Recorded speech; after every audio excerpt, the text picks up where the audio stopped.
Welcome to the Travel Business Unpacked, where passion meets possibility. Here's your host, Meredith Calloway. Hello, and welcome to the Travel Business Unpacked podcast. I am your host, Meredith Calloway, and today's guest is Tracy Husted of Legacy Travel Designs, the founder or co-founder, I suppose, of Legacy Travel Designs.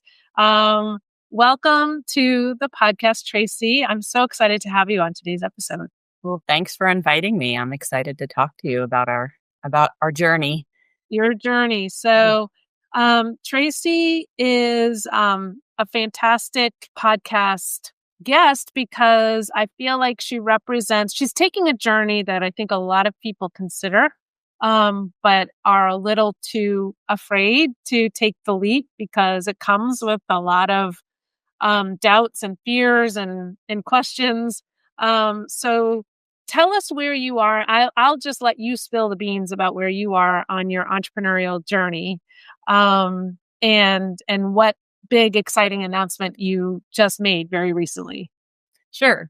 So I am a career educator. I've worked in elementary schools for 30 years. And oh my God. By the way, I just have to stop and say thank you. You're welcome. I know it's not a financially rewarding career, and boy, do you all need to be paid more. And so when someone like you devotes your whole life to that path, you just deserve a lot of high fives and thanks. Thank you. I appreciate it.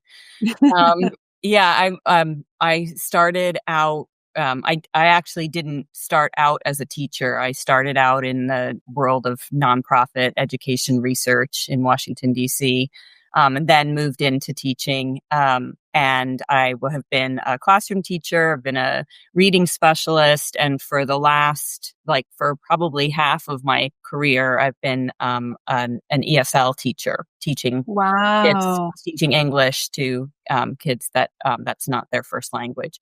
So I've always worked in elementary schools, and I've been fortunate that I've always been able to work part-time in that career. So while my kids, I have 3 kids, and while they were, younger and being born along the years and along the way, I've taken, more hours, less hours, taken a couple of years off here and there to be home with them. But I've always been interested in travel and exploration and cultures and language, and I kind of think it all kind of goes together with my career as well. So I decided at some point that I wanted to get into being a travel advisor, eventually turn that into my full-time career. And so a friend of mine and I decided to start this business, we decided to start in 2020. Yeah. Yeah. Believe it or not, that was actually a really good year to start the business. It absolutely was. It was really a blessing.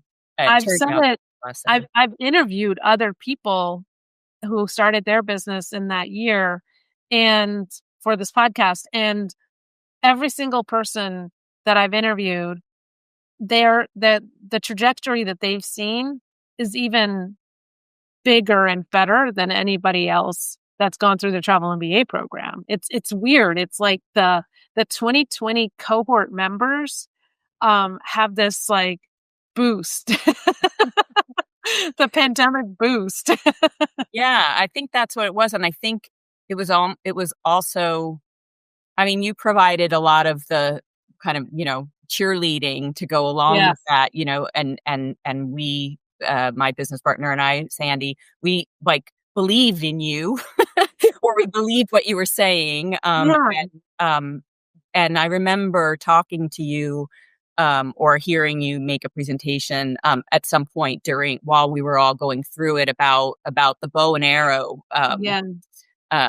analogy where, Yeah. it's really pulling back, but there's so much Yeah. tension because no one can go anywhere. Yeah. That when we let, the harder you pull back, when you let go, the farther and Goes faster the forward. arrow is going to shoot forward, Mhm. in terms of a comeback for travel. And that's Yeah. absolutely, It's that's exactly absolutely what happened. what we, what we saw.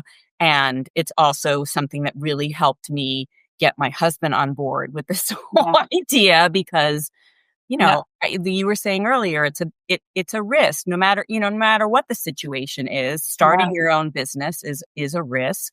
I'm a little more adventurous, willing to take risks, Yeah. yes, than my husband is. Yeah. He's just more he's more of a careful, risk averse person, and our family benefits because of that. Um, but when we were talking about it, we said, I said, this is not gonna happen overnight, but I Right. think there's a lot of potential here. And I think that mentality Mhm. is massive, that you went into it with that mentality. And one of the things that I struggle with, or at least in my position, struggle with, especially now that I'm overseeing membership development for Gifted Travel Network, is the opportunity to become a travel agent right now is there's a plethora of options. And there's a lot of really incredibly good marketing for become a travel agent and make money on the travel you're already planning for yourself. And that's not a business plan. I mean, Right. it is really slick and really good marketing. But it's not a business plan. And starting a travel business is one thing, becoming a travel agent is one thing, building a viable, thriving business is a whole nother story. And it's not a sprint, it's a marathon. But I love what you said. And I think that I want to unpack some of those pieces already. So Mhm. when you started the business, you made the decision to keep your current career and stay in your current career with the intention of eventually leaving that career once the business was more established. Is that correct? Yeah, that's correct. And it's one of the reasons why um, the the partnership that I was Yeah. able to put together with Sandy Fisher um, has been has worked so well because Yeah. both of us have part-time other jobs or previous jobs Yeah. or careers. And if it had just been me trying to do the travel business, start my own business, become an entrepreneur by myself, there's no way I would have been Yeah. able to do that, and Yeah. get to this point. But the fact that we were both, we kind of joked about the fact that we both had part-time jobs separately. So together we made one full-time travel advisor, you know? Um, so we went through the travel MBA program together. We actually went together to the event um, where there were a bunch of host agencies Mhm. in January of 2020, where we met Sandy Sayburn, Okay. the travel network. And there was an immediate connection. And that was where we said to each other, Sandy and I, I think we Yeah. can do this.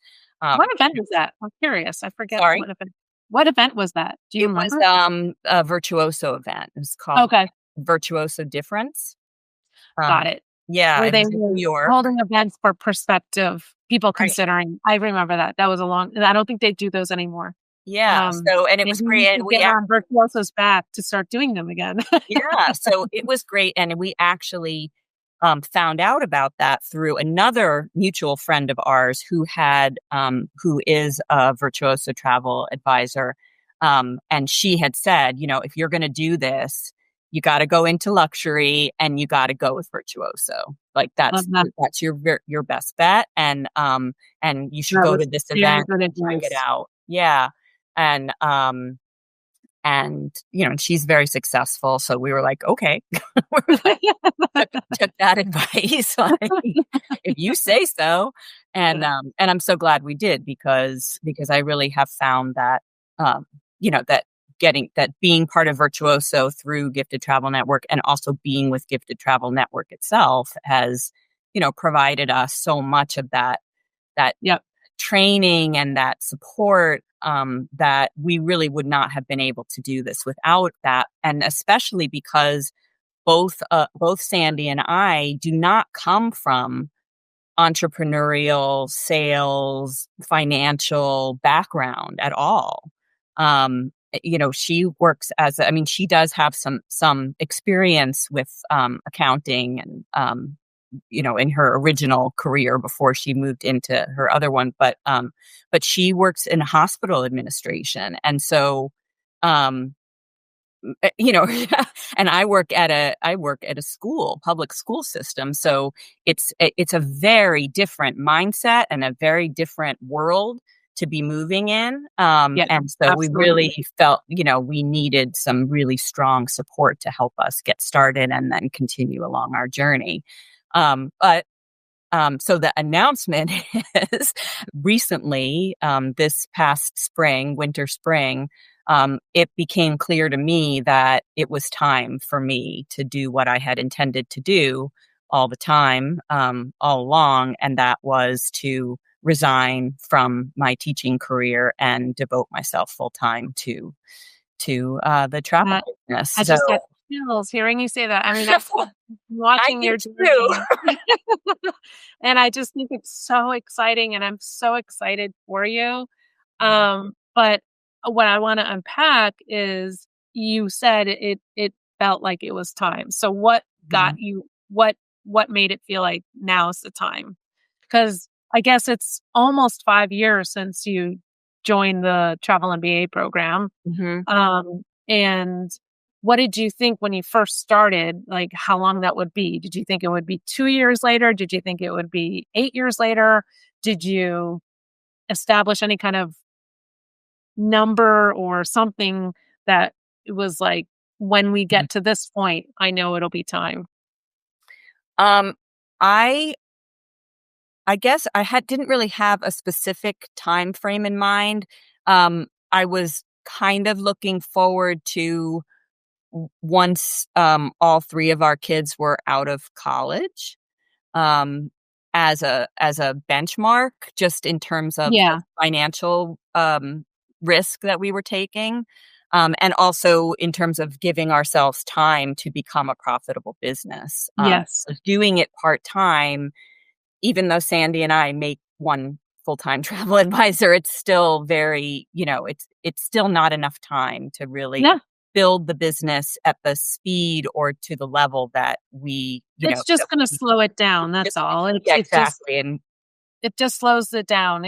You're still going to get to the destination. It's just your pace is a little slower. Right. And we had to keep reminding ourselves of that and be reminded of it, by all of our wonderful mentors at GTN, that everybody's path is different. And that's, and it's fine. And that's, we were in kind of slow growth.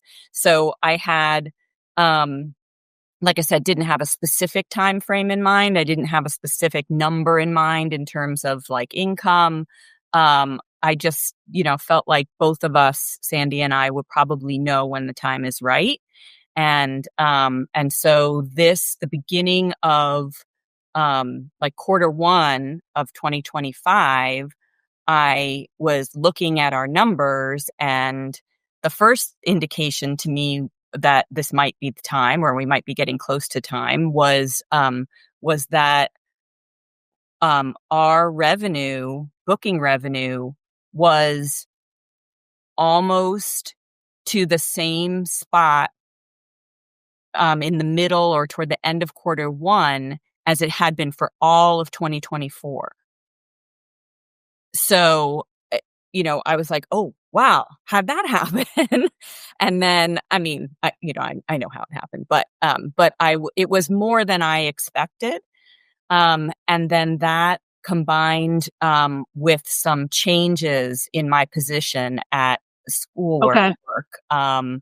That was kind of the second thing that happened where It was the basically, sign you yeah, needed. some changes were happening that were going to either require me for the next school year to either take more hours at school, take a position that had more hours, Right. which was like the opposite of what I wanted to do, Yeah. or look for a different position, like look for a different school to work at. Got it. Which I also was like, I can't deal with that. I'm too busy. Yeah. So I just felt like, wait, this is probably something I should pay attention to. Maybe Yeah. I don't feel business wise, income wise, or,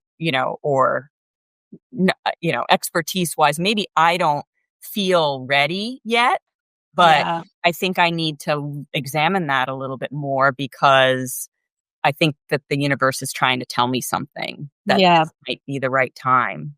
That's so good that you are able to see it that way. Mhm. Um, and not, you know, it it's really testing your patience, Mhm. right? Because sometimes you just have to take those leaps of faith and you're never going to feel ready for them. Yeah. Yeah. I mean, isn't that one of the first things I learned when I started getting coaching, was the whole spirit of ready, fire, aim. Mhm. Most people think Okay.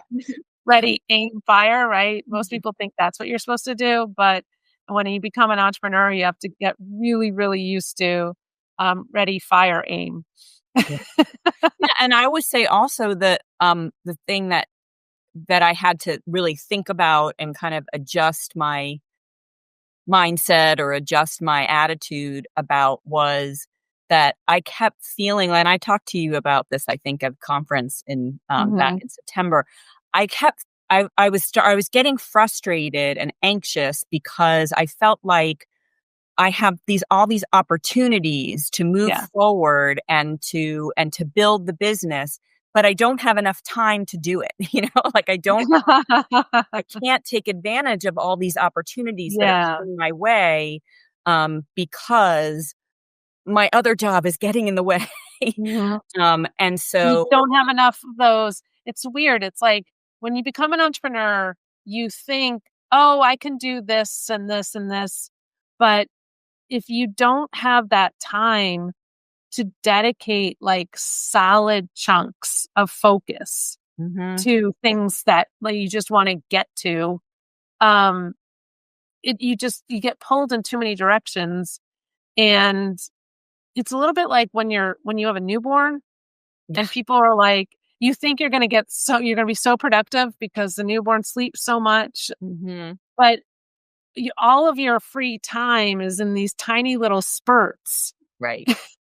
and you Mhm. end up feeling so unproductive. Yeah, and I think that similar to that analogy, um, when I've been teaching, I have to completely compartmentalize my time and my focus because when I'm at school, I'm at school, and I Yeah. have to be there for those kids. Yes. I have to do what they need and I have Yeah. to, do whatever preparation, follow up, besides the actual teaching, meetings, whatever it is, and I can't have my focus, you know, split, um, Yeah.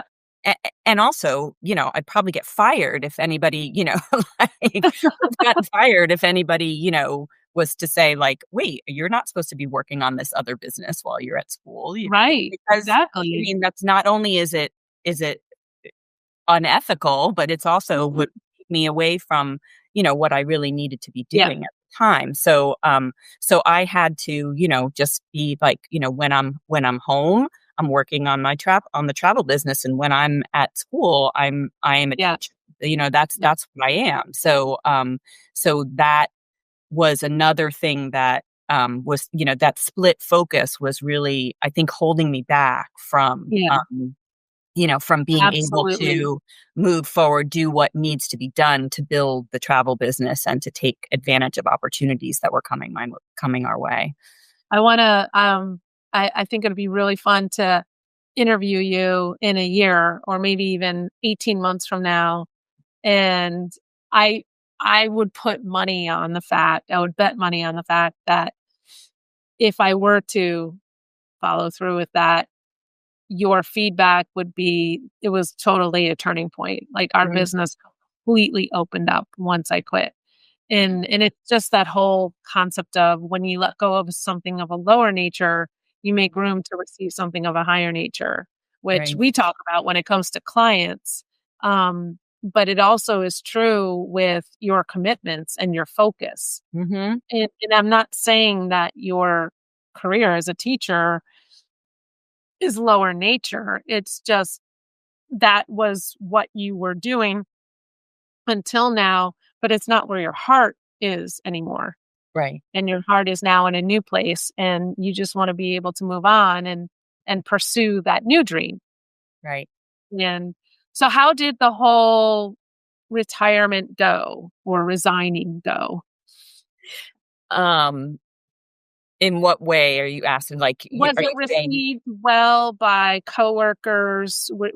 Have you been supported by the administration? Yeah, how has it been hard for you to let go? And is it I'm sure it's scary, so maybe talk like what's scary? Yeah. Yeah, it is scary. It's a little. I mean, I've been ready. I'm Okay.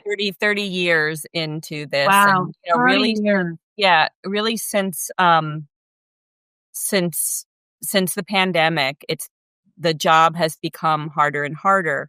It Yeah, also um, coincided. The pandemic not only coincided with created some new difficulties in the career that I was in, but it also coincided with my decision to become to move into a new career. And yeah, so I think that since I made that decision, I've been ready and looking forward to when I would be able to resign. yeah, It's a little bit of a strange um feeling in terms of my identity, like my yes. self-identity, because, Totally can some relate people to that. ask me, "Oh, introduce yourself." I'm a teacher. I'm an educator, I mean, Yeah, amongst other things. But so letting go of that is a little bit strange, but I yeah, was definitely ready to do it. I've been very well supported by the administration at my school, and by all my coworkers were so excited for me. And a number of them said, "Oh, you're a travel advisor?" Because it's another thing, ethically, I didn't promote yeah, my right. business at work. You mean at school very much. So, sometimes out of it, I was like personally friends with some of my Yeah, coworkers, and they knew, but a lot of people didn't even know. So everyone was just so excited for me. My mhm. family is just really excited for me. My dad is a little bit worried for for me Yep, I can because, relate to all you of know, this. you have a union job with a pension, like, you're giving that up. So, he's like, "Can't you stick it out for a couple more years?" But he's I been can very supportive, and my husband's been very supportive. My kids are so excited for me. Sandy yeah, is very excited. My business partner has been very yep, excited for me, and for what it means for the business, that I'm gonna have like more time to do all these things that we've been talking about. We want to keep do this, we doing. want to do that, Mhm. with the Yeah. business, and we're going to be able to realize some of those opportunities and plan. Any guilt, feelings of guilt? How are some of your students taking it? um, and not guilt so much. I mean, I feel like, I put in my, I paid my Yeah. dues. I did a lot. I don't really have a lot of guilt. I have a little bit of trepidation or guilt in terms of like income, that Yeah. looking for a school system is, it's that I knew always what was coming my way, right? Yeah. In terms of our family income and paying for, I still have one kid in college for a couple more Yeah. years. And so that is a little nerve wracking and guilt I inducing a actually little think bit, but it's gonna actually serve you. What I have found in coaching people like you for the last 15 years is that the ones who are the sole provider for themselves and they go into it completely all in make money faster. They mhm, generate the revenues they need to generate faster because it's almost like you do it because you have to. right. You know what I mean? You just figure it out. You just make it happen. Right, and I'm Um, fortunate that that's not the case for me. yeah, I'm not the sole provider, and, I've always worked part-time as a teacher, and my husband has always worked full-time, and, it I don't think he loves the idea that there's now, like, more pressure on yeah. him, but he has faith in me that, and in our journey that we'll be able to, make this work, That was the other thing I wanted to unpack because um, I'm people are probably tired of hearing me say this on the podcast, but I am about to finish putting the final edits in a book Mhm. called The Seven Figure Travel Entrepreneur. And um, in it, I talk about the fact that this is definitely uh, a marathon, not a sprint. But in my, I don't know, my intuition has revealed to me multiple times that not only am I writing this book for people like you, um, but I'm also writing this book. I'm writing this book for people, your, your spouses. Thank you. I'll make my husband And because I know that there's a lot of people who um do have the risk appetite, are more adventuresome. Let me go ahead and do this. I'm gonna, roll the dice. I got this. I'm gonna, quit my job and become a travel advisor. And it's the spouse who's like, wait a minute, hold the horses. Like, is this really a good idea? Because the prospects, the average travel advisor right now makes $52,000 a year. And that's before operating expenses. Mm, That's total revenues that it doesn't even factor in operating expenses. And if you're traveling the way you should be traveling, you're going to spend at least 40 of that $52,000 on your own travel. Um, and that's, not paying any other expenses. So ultimately what I'm saying is the average travel advisor is in break even phase right now. And there's nothing wrong with being in the break even phase. It's just that people are getting stuck there and they don't know how to move past it. Um, and so yes, there are a lot of spouses who are going to have a hard time supporting someone if they don't have a plan. So that's what I wanted to ask about. You said your husband's a little more conservative than you. Um, what were some of the conversations when you started thinking about doing this? Was he supportive because you had a plan? Was he a little bit like, is this viable? Is this, you know, what were those conversations like? um, it was kind of a combination. I mean, he, um he wanted to know that we had a plan, and not necessarily like a specific financial plan of like we're going to have this amount of revenue by this Yeah. time or that kind of thing. Not like a traditional business plan that you might think of, but just more like this is what we're going to do to be able to make this work. Yeah. And the travel MBA project program was part of that, the ongoing support of Mhm. being with Gifted Travel Network is part of that. Also the fact that Sandy and I were doing this together, and we could, that we could play off of each other's strengths, and support each other, and, with time, and also with, expertise, areas of expertise. That was also, a part of it. And, also there was some financial incentive that I kind of threw in there because, um, unfortunately my grandmother, who was a big inspiration for Mhm. starting this business, is one of the reasons why we picked the name Legacy Travel Designs, because Okay. my explorer spirit and interest in international, that all Yeah. a lot of that comes from her. Aw. And so and Sandy has kind of similar background. And so we've decided to focus that, when you are traveling, you're building a legacy for, Yeah. for your family and for your loved ones and with your loved ones.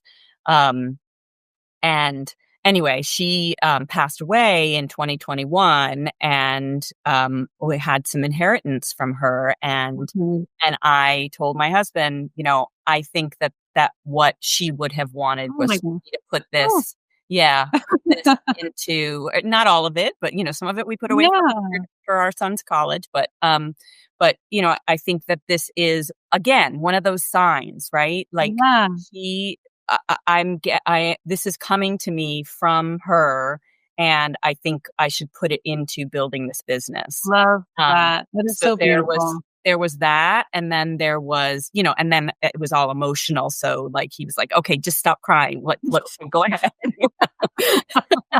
It wasn't that specific.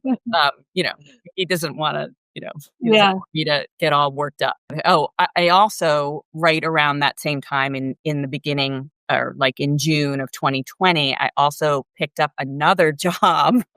Oh I god. started I started working part-time at our local vineyard winery Oh, as okay. a tour guide and a wine. Oh, wow. Yeah. So, Lovely. yeah, and, that was, like, kind of coming out of lockdown. I was like, Yeah. I need to do something fun," Yeah. Um, and, uh, and Yeah. so and that actually I started doing that in part because I wanted to do something fun, and I've had been wanting to, explore that idea for a while, but also thinking, offset this could Yeah. help to offset some of those startup costs, Yeah.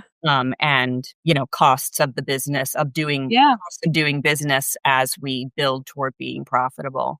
And I've stuck with that part-time job ever since. So when people kind of, say, "Oh, it's so great you're retiring, you're gonna be, like, sitting home and having all this time," and I say, "No, I stopped teaching, so now I have 2 jobs instead of 3." So, yeah. Yeah. Wow. So anyway, Well, that's kind of how I was able to, how my husband that's and I kind of yeah. negotiated through how Yeah. to make this work. Um, Yeah. But I how we love could have the that best you shot at making it work. I love that you've always had, and it sounds like he has always had this, you know, deliberate focus that this is going to make you money at some point, Mhm. rather than let's see what we can do. I think a lot of people, they go because the opportunities are so available to start the business. They go into it without a plan at all, and then they just keep waiting for this side hustle to turn into some kind of a profit making thing without any deliberateness, without Right. any strategy for it.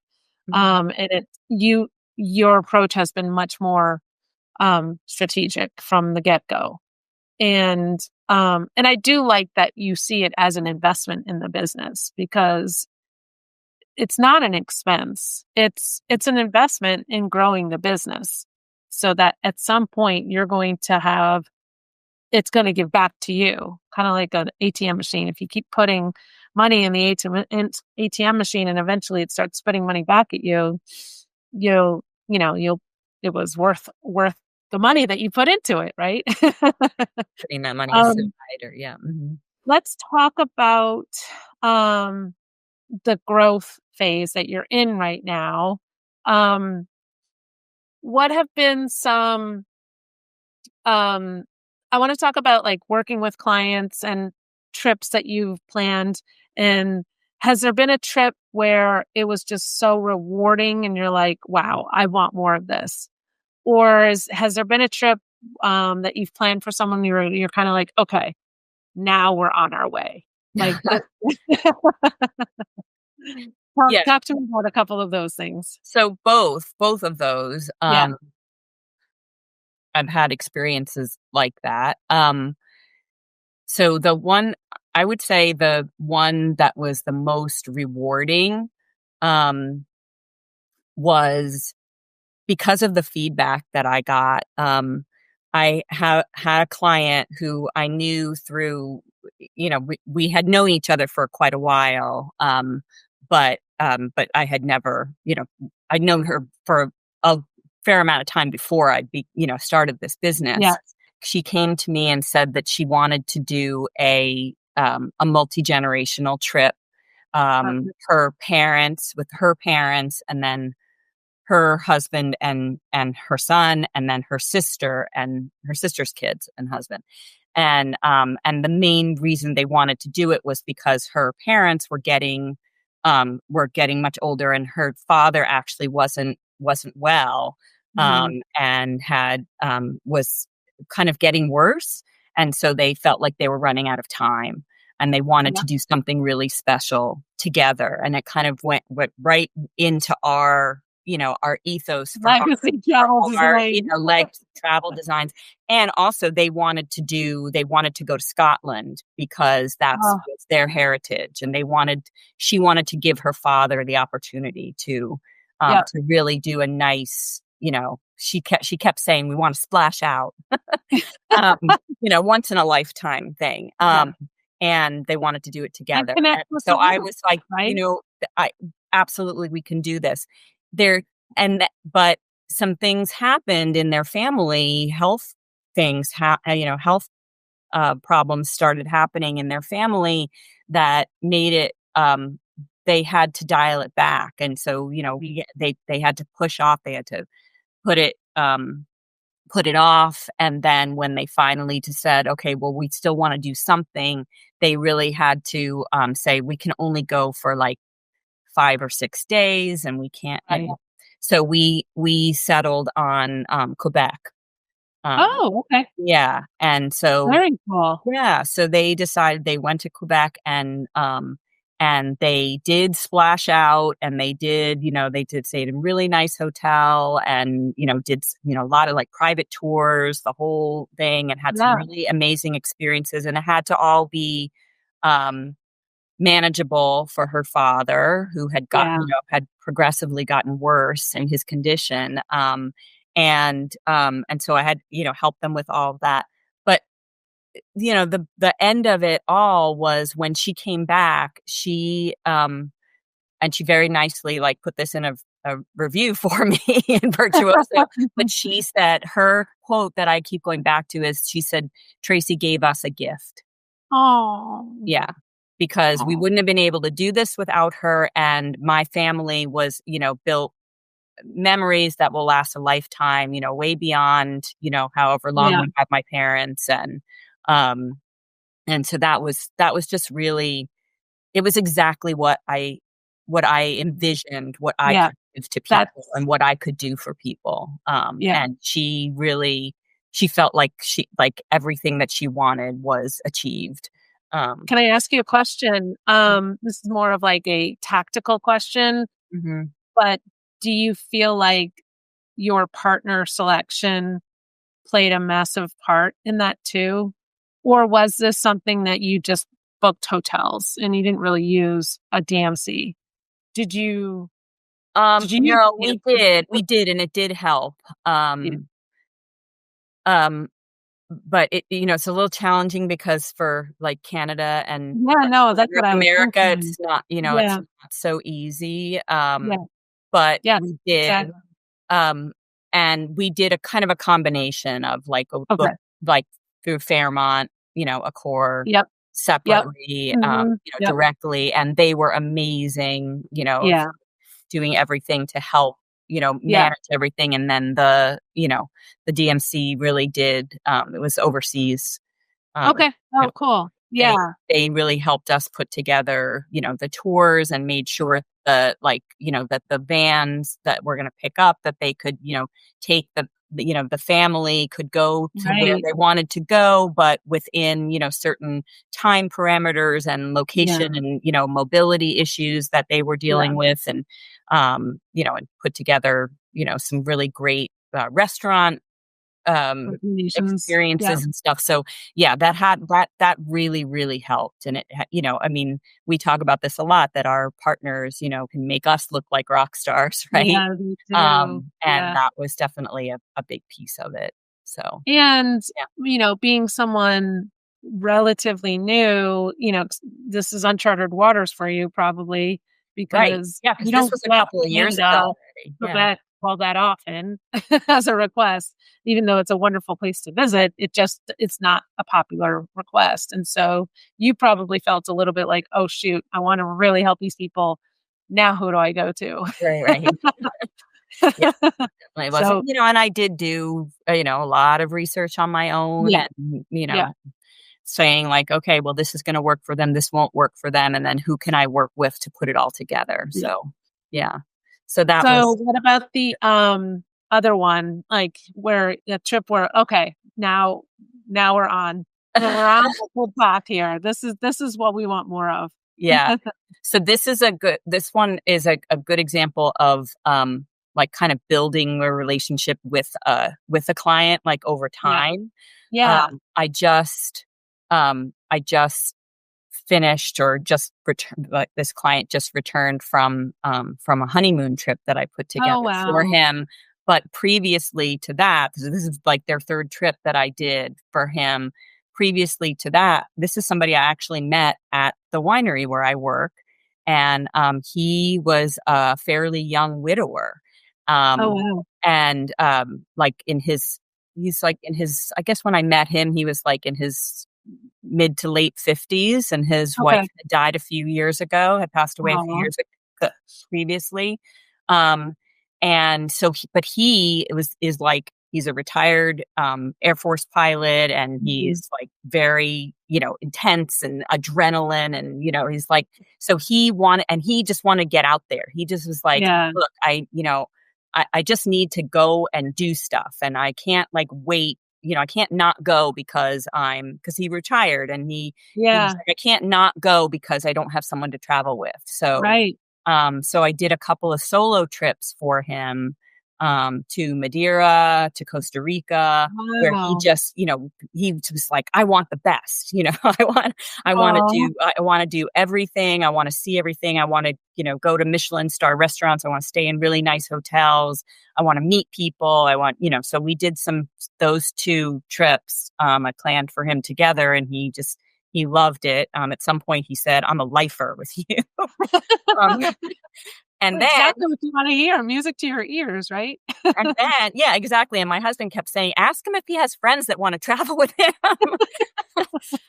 Well, subsequently he met somebody and fell in love and got Wow. engaged. Oh my gosh. And so I just did their honeymoon for them, which Oh, was a 2.5 weeks starting in Milan, and then going up into Switzerland and finishing in Geneva. And they just got wow. back, and same, they just, they want to go to the nicest places. They want to have like, Yeah. high gastronomy experiences. Yeah. They want to, see everything, do everything. And he texts me and sends me pictures along the way and whatever. And, his last text to me was when they were on their way home. He said it was magical. Oh my So, gosh. so that Oh, I that love kind of that. thing just gives me Yeah. chills in a good way, Yeah. Yeah. that I could do that for somebody, and, Love that. can put that together for somebody that is going to be something that they will cherish forever, you know. Very, very cool story. That is what makes this so fulfilling Mm-hmm. and I love that you met him at the winery, Yeah. like it's just that's so perfect. Yeah, Um, he was there. I did a tasting for him. I was like, I yeah. was his host basically, and he was there on a date. He was there on a date, but like, because he was Not the starting one to date married. again, and he was like had met somebody, and he brought her to the winery to like, Right. as a date, and then that was not who he ultimately wound up with, but so it Yeah. was funny how that kind of turned into Yeah. I love that. turned into one of my best clients. So yeah. So, two more questions.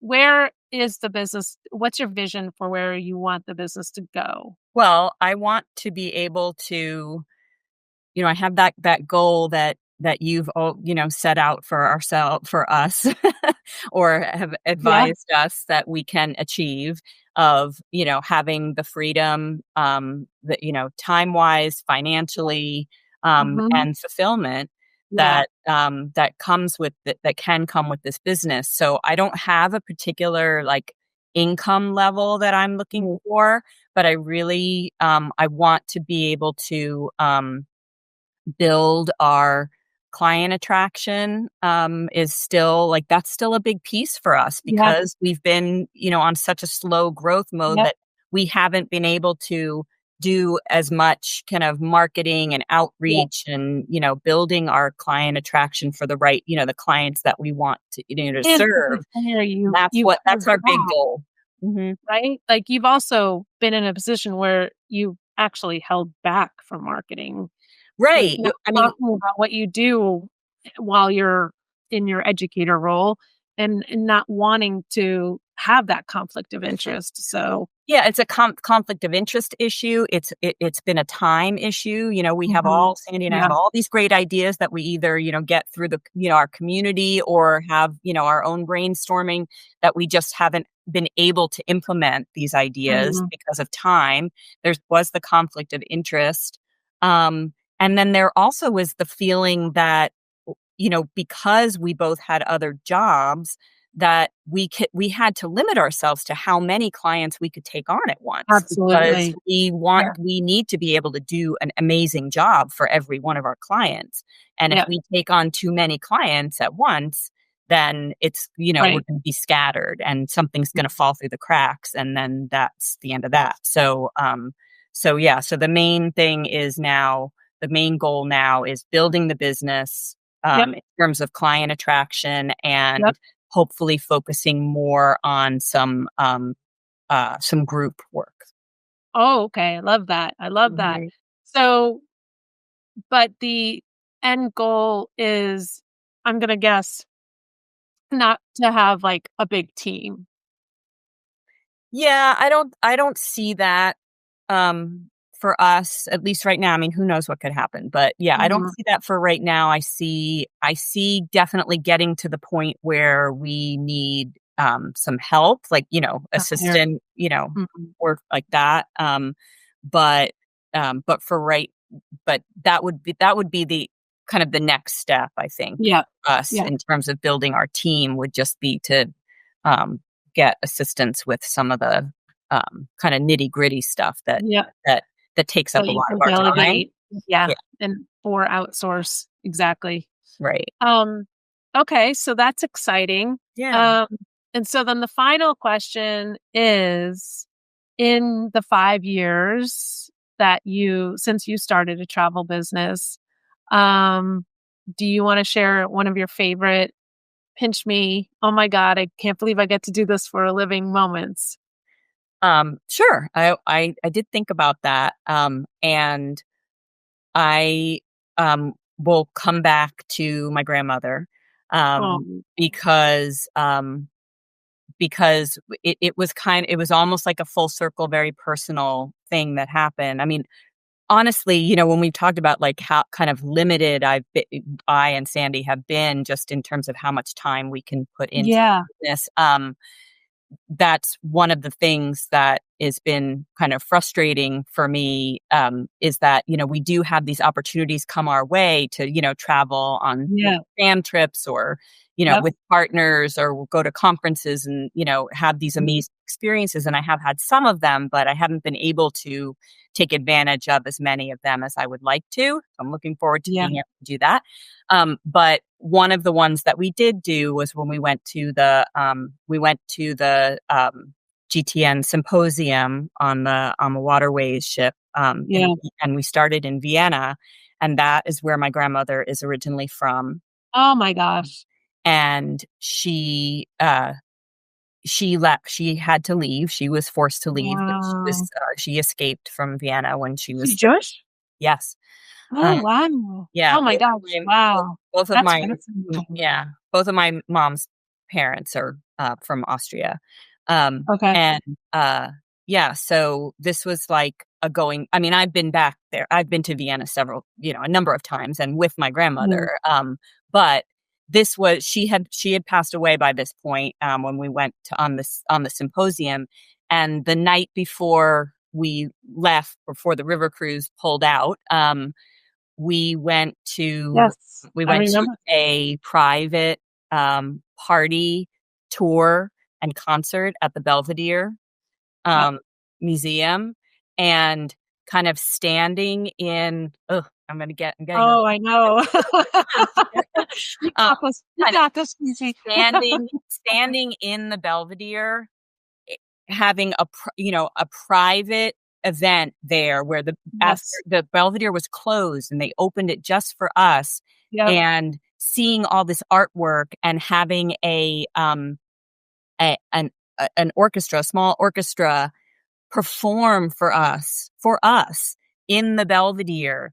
It just felt so full circle. I felt like my grandmother was there with me, I feel like it was the Blue Danube that they played. Yeah. And it was just famous songs too. Exactly. And it just felt like it was like full circle for her. It was like, I'm coming home for you. Oh my God.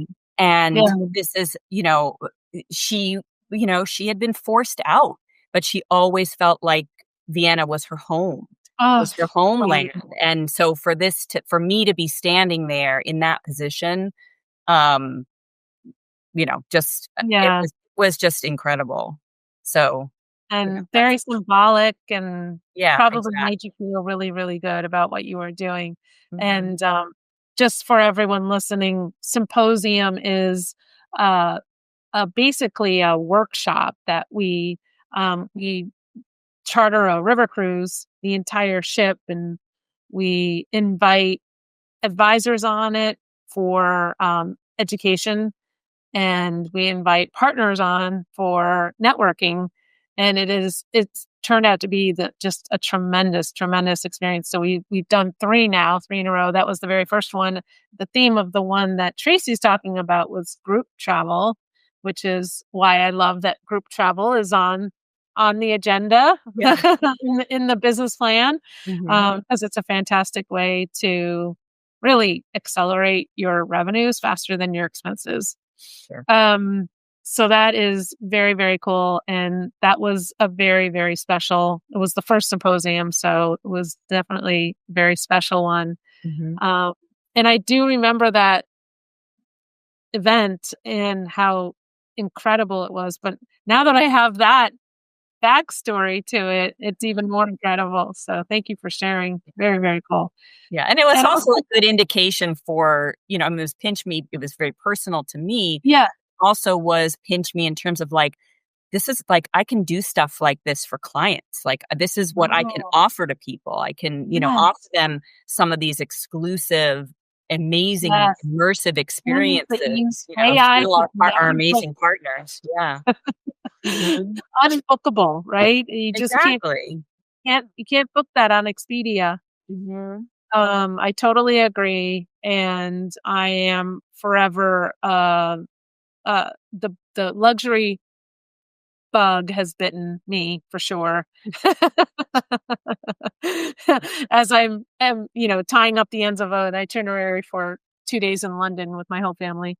But yes, I agree. That is very, very cool. So Well, thank you so much for joining me today. This has been awesome. Great conversation.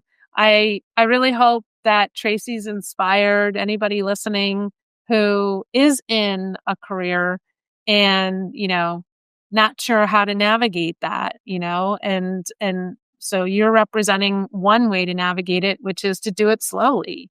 And I love that because I think one of the most important things people have to keep in mind if they do want to take this journey is they have to suppress that, desire for instant gratification. And you've done that really, really, really well. And it's going to pay off. It absolutely will. I So. believe you. And I believe in myself. Yeah, I have no doubt that you guys are about to, you know, you're letting go and the arrow is going to start soaring very far and very fast and in the right direction. So I'm very, very excited for you and Sandy. So thank you so much for being on the podcast today. And thank you everybody for listening, and we'll see you on the next one. Thanks for listening to the Travel Business Unpacked podcast, where we dive deep into the exciting world of travel entrepreneurship. If you're looking for more, we have some great resources for both aspiring travel entrepreneurs and existing travel advisors. Aspiring travel entrepreneurs, if you're thinking about turning your love for travel into a profitable business and enviable life, take our Travel Entrepreneurial Suitability Score quiz. It's fun and insightful. Just go to travelmba.giftedtravelnetwork.com. Find out if you're ready to professionalize your passion for travel. Current travel advisors. If you've been selling travel but haven't been able to grow your sales beyond $200,000 in a 12-month window of time, our quiz can help there too. Again, you can find that at travelmba.giftedtravelnetwork.com. Advisors looking for a change. If you're seeking an elevated hosting experience for the luxury travel advisor, check us out at giftedtravelnetwork.com. We'd love to chat with you. And with that, we wrap up today's journey. We hope we inspired you today, or at a minimum, put a smile on your face.